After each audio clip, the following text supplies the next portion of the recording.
రగిలే రాళ్ళని పునాది చేసి ఎదగాలని,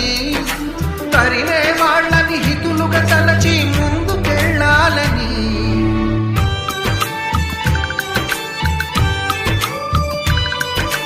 కన్నుల నీటిని కలల సాగుకై వాడుకోవాలని,